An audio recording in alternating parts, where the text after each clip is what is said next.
नमस्कार साथियों, आप सभी का बहुत बहुत स्वागत है मेरे YouTube चैनल शिक्षा जगत पर। जैसा कि हम सभी जानते हैं साथियों कि हम सभी आप जो भी तैयारी करने वाले छात्र हैं, हम उस स्ट्रेटजी को लेकर तैयारी कर रहे थे और लगभग ये माना जा रहा था कि हमें 2 एग्ज़ाम ही देने होंगे, है ना। लेकिन आपने देखा कि किस तरीके से सब कुछ चेंज हो गया है। अब आप सभी जानते हो कि केवल जो आपकी पात्रता परीक्षा है जुलाई में संभावित है। किसी भी कंडीशन में अगर लेट होती भी है तो ये मान के चलिए साथियों कि अगस्त में आपका एग्ज़ाम हो जाएगा। चूँकि अब देखिए एक बहुत बड़ी प्रॉब्लम ये सामने आ चुकी है कि बहुत सारे ऐसे कैंडिडेट थे, क्योंकि वह पहले से ही पात्रता परीक्षा पास हम जानते हैं, और जब वो पात्रता परीक्षा पास हैं तो वह पात्रता की तैयारी नहीं कर रहे थे और उनके हिसाब से ये सही भी था। लेकिन नोटिफिकेशन आने पर तो सारी चीज़ें क्लियर होंगी ही, लेकिन अगर हम अनुमान के आधार पर बात करें साथियों तो देखिए अब ये भी नहीं कह सकते कि मान लीजिए 2018 हुआ, 2023 हुआ, अब इनकी जो पात्रता परीक्षाएं हम ये भी नहीं कह सकते कि वो मान्य होंगी या नहीं होंगी। इस चीज़ को लेकर अभ्यर्थी काफ़ी परेशान है और उनकी परेशानी बिल्कुल जायज़ भी है। तो मैं आपको केवल एक अच्छी सलाह यही दूंगा, आज पूरी रणनीति में आपको बताने वाला हूँ, पूरा सिलेबस आपको बताने वाला हूँ कि आप अपनी अब तैयारी में लग जाइए। अभी भी आप ये मान के चलिए कि 2 से लेकर 3 महीने आपके पास हैं, क्योंकि हम अपने सिलेक्शन में किसी भी प्रकार की रिस्क लेने के लिए तैयार नहीं और होना भी नहीं चाहिए। तो साथियों पूरा पैटर्न बदल चुका है, नेगेटिव मार्क के होने की पूरी संभावना है। तो मैं आज आपके लिए कुछ बहुत ज़्यादा इंपॉर्टेंट चीज़ें यहाँ पर लेके आया हूँ। यदि आप पूरा वीडियो देखेंगे तो निश्चित रूप से आपके लिए काफ़ी हेल्प होने वाली है। चलिए तो स्टार्ट करते हैं वीडियो को। सबसे पहले साथियों आप जैसा कि देख पा रहे हैं कि हम MPTET 2026 इसमें वर्ग 2 तथा इसका जो नया परीक्षा पैटर्न है उसका विश्लेषण करेंगे। शिक्षा जगत मेरी YouTube चैनल का नाम है और मेरा नाम है राघवेंद्र दुबे। साथियों मैं आपको बता दूं, मैं UMS ग्रेड 1 टीचर हूं इंग्लिश सब्जेक्ट के साथ। अब देखेंगे सबसे बड़ा जो चेंजेस हुआ है वह चेंजेस क्या हुआ है कि अब केवल जो पात्रता परीक्षा है, एलिजिबिलिटी टेस्ट है, वही होगा। अब सिलेक्टिव एग्जाम चयन परीक्षा नहीं होने वाली है। अब आप देखेंगे पहले 2018 में भी यही एग्ज़ाम होता था जिससे कि जॉब लगती थी, लेकिन बीच में जो 2023 में हुआ उसमें ग्रेड 2 और 3 के लिए क्या है कि 2 परीक्षाएं आयोजित की गई। अब हम यहाँ पे देखने वाले साथियों कि जो पुराना और नया पैटर्न है उनमें अंतर क्या है, सबसे इंपॉर्टेंट, क्योंकि ये सब कुछ बदल चुका है। आपको नए सिरे से अब यहाँ पे तैयारी करनी है पूरी। चलिए समझते हैं इसको। तो देखेंगे साथियों कि जो हमारा एग्ज़ाम पैटर्न है, परीक्षा प्रणाली है, पहले क्या होता था जो 2023 में हुआ कि पात्रता और चयन परीक्षा 2 अलग अलग परीक्षाएं होती थी, दोनों अलग अलग चरण होते थे। पात्रता परीक्षा में आप जानते हो कि साथियों 150 का क्वेश्चन पेपर आता था, 150 का, और यहाँ आता था 100 का। अब लेकिन नया पैटर्न जो है अभी आपको मालूम है, इसमें क्या हुआ है कि केवल एक परीक्षा होगी, वह भी कौन सी, आपकी पात्रता परीक्षा होगी, और इसी के आधार पर आपकी मेरिट बनेगी। इसके आधार पर ही चयन आपका होना है। नेगेटिव मार्किंग की करें तो पहले नेगेटिव मार्किंग नहीं होती थी, और ये जो मैंने स्पेशल लिखा है ये भी आप ध्यान रखना कि कहीं ना कहीं हमें जितने क्वेश्चन आते थे और जो हमसे नहीं बनते थे उन पर हम इजीली क्या करते थे, तुक्के लगाते थे और सबको अटेम्प्ट कर कर ही आते थे। लेकिन नेगेटिव मार्किंग होने से हम सभी पर तुक्के नहीं लगा सकते। अब क्या हो रहा है, नेगेटिव मार्किंग होगी, सटीकता ऑथेंटिसिटी के साथ हमें बिल्कुल केंद्रित होकर हमें उस प्रश्न का आंसर यहाँ पे टिक करना होगा। कुल अंक कैसे होते थे, विभिन्न प्रकार से विभाजित, जैसे कि मैंने आपको बताया था 150 100 के अलग अलग होते थे। लेकिन अब क्या होगा, पात्रता परीक्षा होगी साथियों तो इसमें आपके 150 अंक का केवल एक पेपर आपका आने वाला है। इसी में आपका सब्जेक्ट रहेगा, इसमें पेडागोजी रहेगी, हिंदी, इंग्लिश, सब कुछ आपका इसी में रहने वाला है। तो यहाँ पर अभी मैंने ग्रेड 2 का लिए अलग पूरा आपका जो मार्क डिवाइडेशन है वह आप बताया है कि किस तरीके से मार्क का डिवाइडेशन यहाँ पे रहने वाला है। चलिए देखते हैं इसको। अभी हम केवल ग्रेड 2 की बात कर रहे हैं साथियों। अब देखिए, अब आपका जो केवल एक पेपर होना है साथियों जो कि 150 का रहेगा, और इसमें आपके जो मेन सब्जेक्ट हैं वह रहेगा आपका 120 का। बिल्कुल यही पैटर्न रहेगा, आप इसमें बेफिक्र रहें। अभी जो 120 का रहेगा साथियों, इसमें आपके सब्जेक्ट्स होते हैं, जैसे आपका मैथ हुआ, साइंस हुआ, सोशल साइंस हुआ, आपका कौन सा इंग्लिश हुआ साथियों, आपका संस्कृत हुआ, हिंदी हुआ। तो आपके जो भी मेन सब्जेक्ट है जो आपने ग्रेजुएशन में किया हुआ है उसमें आपका जो पेपर रहेगा 120 का रहेगा। साथ में आपके जो 30 मार्क्स और रहेंगे, इसमें आपकी पेडागोजी रहेगी, जो भी आपकी लैंग्वेज है वह रहेगी, पेडागोजी रहेगी। तो ये सारी चीज़ साथ ही आपको 30 मार्क्स की रहेंगी। इनका डिवाइडेशन भी मैं आपको पहले बता चुका हूँ और आने वाले समय में भी आपको बताऊँगा। अब आपको ध्यान रखना है साथियों, ये आपके सब्जेक्ट्स हुए, नए और पुराने पैटर्न में क्या अंतर हुआ वो भी मैंने आपको बता दिया। अब यहाँ पे एक बात और ध्यान रखना कि देखिए मेरी एक अच्छी एडवाइस आपके लिए कि अब चयन केवल पात्रता परीक्षा पर निर्भर है और नेगेटिव मार्किंग भी लागू हो गई है। इसका मतलब क्या है साथियों कि हमें अपने 120 अंकों का जो मुख्य विषय है, मेन सब्जेक्ट है, उस पर सबसे ज़्यादा हमें क्या करना होगा, फोकस करना होगा। तुक्के लगाने से हमें बचना है और हमारे कॉन्सेप्ट अब जितने ज़्यादा क्लियर होंगे साथियों उतना अच्छा हम कर पाएंगे।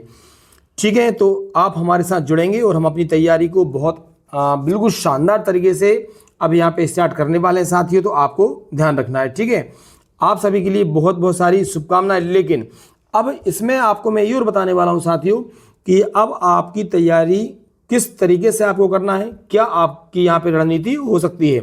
तो आइए हम उस पर और चर्चा करते हैं।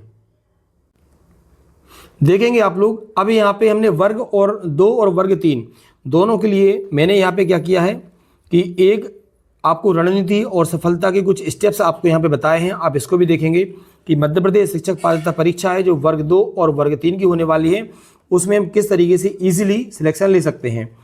तो साथियों हम जानते हैं कि ESB द्वारा आयोजित की जाने वाली प्राथमिक शिक्षक वर्ग 3 और माध्यमिक शिक्षक वर्ग 2 परीक्षा बहुत ही ज़्यादा कॉम्पिटिटिव अब हो चुकी है। दोनों परीक्षाओं का सिलेबस कुछ टॉपिक है वहाँ पर समान भी है जो दोनों विषय की मतलब वर्ग 2 और 3 की तैयारी कर रहे हैं उनके लिए, और कुछ पर ये स्पेशल है, अलग अलग है। अब ये जो पूरी आपके लिए PDF तैयार की गई है, इसमें सटीक रणनीति आपको प्रदान की जाएगी जिससे आप दोनों परीक्षाओं की तैयारी एक साथ बिना किसी भटकाव के कर सकते हैं। अब कुछ स्टेप्स मैंने यहाँ पे आपको बताई हैं साथियों कि हमें सक्सेस की स्टेप्स क्या होती हैं। तो देखेंगे परीक्षा में निश्चित सफलता के लिए आपको इन चरणों का बहुत ज़्यादा मजबूती के साथ, कड़ाई के साथ अपने आप को अनुशासन में रख के आपको ढालना होगा, तब आप सिलेक्शन ले सकते हैं। फर्स्ट स्टेप की बात करेंगे, सबसे इंपॉर्टेंट होगा सिलेबस। और सिलेबस आपका ध्यान रखना वही होगा जो 150 वाला जो पात्रता परीक्षा का होता था, बहुत ज़्यादा चेंजेस नहीं होने वाले। इस चीज़ को लेकर आप बिल्कुल परेशान नहीं होना, समझ गए। सबसे पहले वर्ग 2 और वर्ग 3 का सिलेबस अपने सामने रखें, पात्रता परीक्षा वाला। उन विषय और टॉपिक्स को चिन्हित करें जो दोनों परीक्षाओं में कॉमन है, जैसे कि बाल विकास है, हिंदी, इंग्लिश है। लगभग 50% से अधिक कॉमन बेस आपका तैयार हो जाएगा। इसके बाद हम सेकंड स्टेप पे जाएंगे। तो हमें सबसे इंपॉर्टेंट ये होता है, क्योंकि आजकल मार्केट में यूट्यूब पर इतनी सारा मटेरियल हमें पढ़ने को मिलता है कि सारे के सारे तैयारी करने वाले कैंडिडेट्स बहुत ज़्यादा कन्फ्यूज्ड होते हैं कि हमें आखिर करना क्या है। मैं बार बार बोलता हूँ कि एक किताब को 10 बार पढ़िए, 10 किताबों को एक बार नहीं पढ़ना। क्या आप फॉलो करेंगे स्टार्ट्स में? देखिए टाइम बहुत कम है, अच्छे से पढ़ना है। मैं भी अपने नोट्स तैयार हो चुके हैं मेरे। देखिए, तो आपको किसी भी तरीके की हेल्प चाहिए हो तो साथियों आपको ध्यान रखना, आप 93408282 और 3 इस पर व्हाट्सएप मैसेज करेंगे और नीचे लिंक भी दे रहा हूँ मैं आपको, मेरे व्हाट्सएप जो चैनल है उस पर भी आप ऐड हो जाइए। तो अब आपको क्या करना है साथियों, यहाँ से देखेंगे कि ये जो है आपको किसी भी गाइड पर आपको डायरेक्ट भरोसा नहीं करना है। 6 to 10 तक की MP बोर्ड या फिर जो NCERT किताबों को अपना आपको बेस मानना है।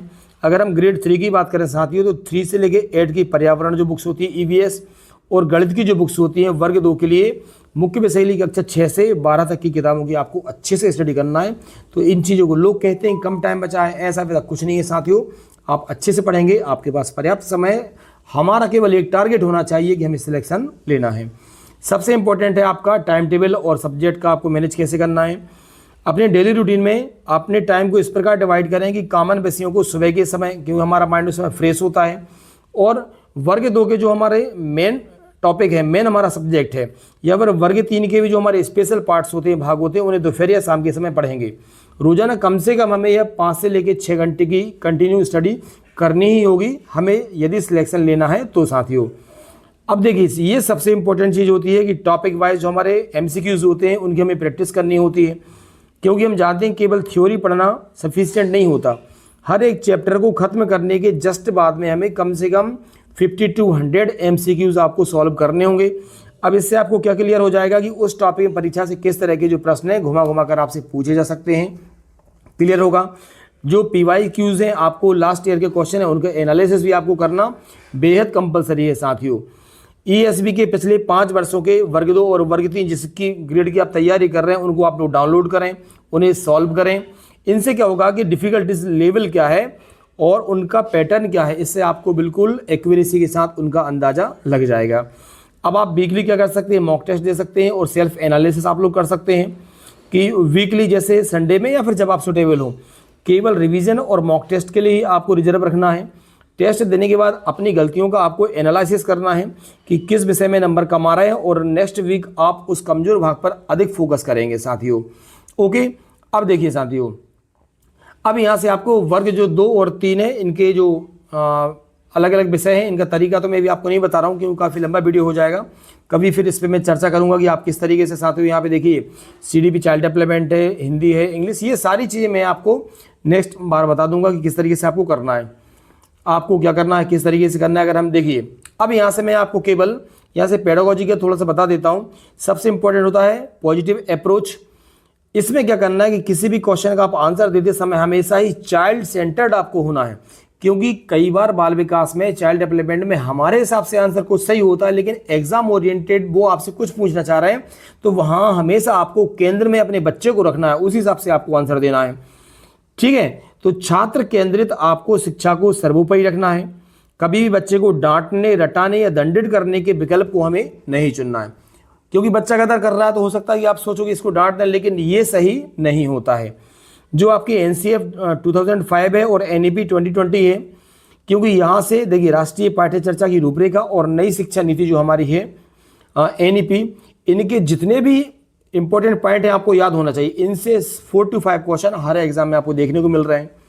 जो भी आपकी ऑडियो विजुअल एड्स होते हैं, उपचारात्मक रेमेडियल टीचिंग होती है, इनकी आपके जो कॉन्सेप्ट होते हैं साथियों वह क्लियर आपके यहाँ से होना चाहिए, ये बहुत ज़्यादा कंपलसरी है।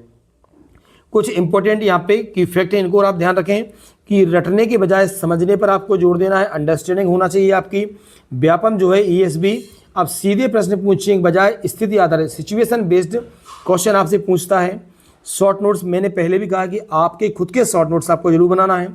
पढ़ाई के दौरान जितने भी हमारे महत्वपूर्ण जो प्रिंसिपल्स हैं, सिद्धांत हैं, कुछ इंपॉर्टेंट नेम्स होते हैं, डेफिनेशंस होती हैं, कुछ फार्मूलाज होते हैं, इनके खुद के नोट्स आप बनाएं, क्योंकि लास्ट में आप इनका रिवीजन बहुत ज़्यादा अच्छे से कर सकें।